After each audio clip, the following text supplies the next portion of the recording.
आपल्याला वाटतं की एखाद्या गावाचा विकास हा आपोआप होतो, पण तसं अजिबात नाहीये. यामागे असतं एक पक्क नियोजन, एक जबरदस्त आराखडा. आणि ह्या सगळ्याचा पाया काय असतो? तर तो म्हणजे गावाचा अर्थसंकल्प. चला, तर मग आज याच महत्वाच्या डॉक्युमेंटबद्दल जरा सविस्तरपणे बोलूया. आता बघा, इथे दोन चित्र दिसतायत. एका बाजूला एक असं गाव आहे जिथे सुविधांची वानवा आहे, आणि दुसरीकडे एक असं गाव जे एकदम विकसित, एकदम सुंदर आहे. काय वाटतं, या दोन्हीमध्ये नेमका फरक कशामुळे आहे? फरक आहे एका गोष्टीचा, एका ठोस योजनेचा.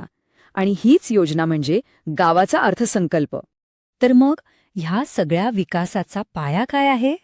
तो आहे एक साधा पण अत्यंत शक्तिशाली दस्तावेज. हो, एक कागदपत्र जे गावाच्या भविष्याची दिशाच ठरवून टाकतं. आता आपण या अर्थसंकल्पाबद्दल जरा अजून खोलात जाऊन समजून घेऊ. कारण लक्षात घ्या, बजेट म्हणजे केवळ आकडेमोड नाहीये. ही फक्त जमा खर्चाची वही नाहीये, तर ही आहे भविष्याची योजना, गावाच्या प्रगतीचा एक संपूर्ण ब्लूप्रिंट. हे बघा, जसं आपण घर बांधण्याआधी त्याचा नकाशा म्हणजे प्लॅन बनवतो ना, अगदी तसंच काम हे बजेट करतं.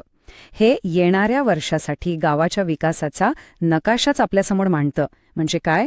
तर पुढच्या आर्थिक वर्षात गावात पैसा कुठून येणार आहे आणि तो गावाच्या कोणत्या विकास कामांवर खर्च केला जाणार आहे याचा हा एक स्पष्ट हिशोब असतो. सिंपल. तर मग याची आपण एक व्यवस्थित व्याख्या पाहूया. ग्रामपंचायत अर्थसंकल्प म्हणजे काय? तर गावाच्या आगामी आर्थिक वर्षातलं अंदाजित उत्पन्न आणि नियोजित विकास कामांवर होणारा खर्च याचा एक अधिकृत अंदाज. आणि हो, एक अत्यंत महत्वाची गोष्ट, हे बजेट बनवणं हे काही ऐच्छिक काम नाहीये. म्हणजे चला करूया किंवा नको करूया असं चालत नाही. हे एक कायदेशीर कर्तव्य आहे. प्रत्येक ग्रामपंचायतीला हे बजेट बनवावंच लागतं. का? कारण याला एक भक्कम कायदेशीर आधार आहे.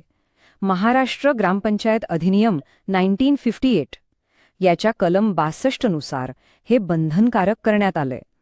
त्यामुळे या कागदपत्राचं महत्त्व किती आहे हे आपल्या लक्षात आलंच असेल. बरं, सगळं ठीक आहे, पण आता येतो सगळ्यात इंटरेस्टिंग प्रश्न, की हा सगळा पैसा येतो कुठून आणि तो जातो कुठे? चला, आता आपण या पैशाचा हिशोब लावूया, म्हणजे जमा आणि खर्चाची बाजू नीट समजून घेऊया. तर ग्रामपंचायतीच्या तिजोरीत पैसा येतो मुख्यत्वे 3 ठिकाणांहून. पहिला स्रोत आहे कर, म्हणजे आपल्याकडनं गोळा होणारी घरपट्टी, पाणीपट्टी वगैरे. दुसरा आहे करेतर उत्पन्न, म्हणजे बाजाराची फी असेल किंवा इतर परवानग्यांचे शुल्क असतील. आणि तिसरा, जो खूप मोठा स्रोत आहे, तो म्हणजे सरकारकडनं मिळणाऱ्या ग्रँट्स, म्हणजे शासकीय अनुदानं. आता हा आलेला पैसा जातो कुठे? तर या खर्चाचंही एक स्पष्ट वर्गीकरण आहे. यातला एक भाग जातो प्रशासकीय कामांवर, जसं की कर्मचाऱ्यांचे पगार, ऑफिसचा खर्च. दुसरा मोठा भाग जातो अत्यावश्यक सेवांवर, म्हणजे आपल्या गावातले रस्ते, दिवाबत्ती, पाणी पुरवठा, स्वच्छता. आणि उरलेला निधी जातो सामाजिक कल्याणाच्या योजनांवर, जसं की आरोग्य, शिक्षण आणि महिला व बालकल्याण. पण एक मिनिट, हा खर्च ग्रामपंचायत आपल्या मनाप्रमाणे करू शकते का? तर नाही. हा पैसा कुठे आणि किती खर्च करायचा यासाठी काही कडक नियम आहेत, काही गोल्डन रूल्स आहेत असं म्हणूया. हे नियम काय आहेत ते इथे अगदी स्पष्ट दिसते. बघा, एकूण उत्पन्नाच्या 35% जास्त रक्कम प्रशासनावर खर्च करता येत नाही.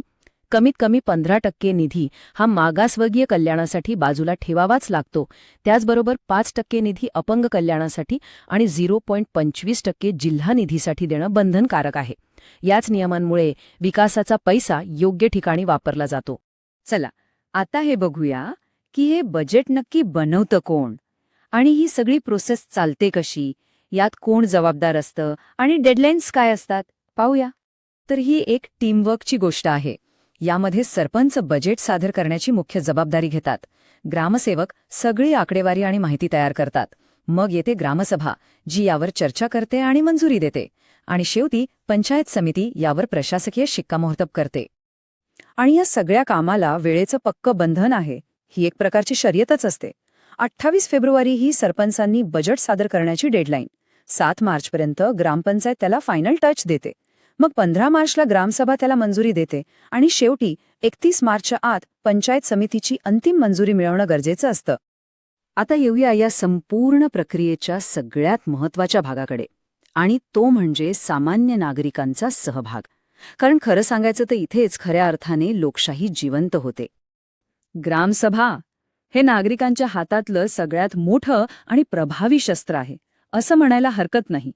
याच व्यासपीठावर अर्थसंकल्प सगळ्यांसमोर वाचून दाखवला जातो आणि इथेच प्रत्येक नागरिकाला हक्क मिळतो खर्चावर प्रश्न विचारण्याचा, त्यात बदल सुचवण्याचा आणि आपल्या गावाचा विकास कसा व्हावा हे ठरवण्याचा.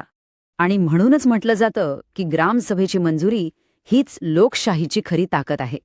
खरंच या मंजुरीशिवाय बजेटचा एक कागदही पुढे सरकू शकत नाही. एवढी ताकद आहे ग्रामसभेत. मग एक जागरूक नागरिक म्हणून आपण काय करू शकतो? ही एक सोपी चेकलिस्ट आहे.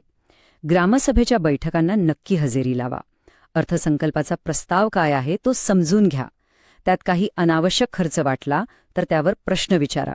आणि हो, आपल्या भागासाठी, आपल्या गावासाठी आवश्यक कामांची मागणी करा. आणि शेवटी एका मजबूत आणि विकसित गावाचं सूत्र काय आहे? तर ते अगदी सोपं आहे. सक्रिय नागरिक आणि पारदर्शक प्रशासन ह्या दोघांची बेरीज केली की उत्तर येतं एक विकसित गाव. जेव्हा हे दोन्ही घटक एकत्र येतात तेव्हा त्या गावाच्या प्रगतीला कोणीही थांबवू शकत नाही. तर मग आता प्रश्न एकच आहे. आपल्या गावाला एक उत्तम, एक आदर्श गाव बनवण्यासाठी या महत्त्वाच्या प्रक्रियेत सहभागी व्हायला आपण सगळे तयार आहोत का?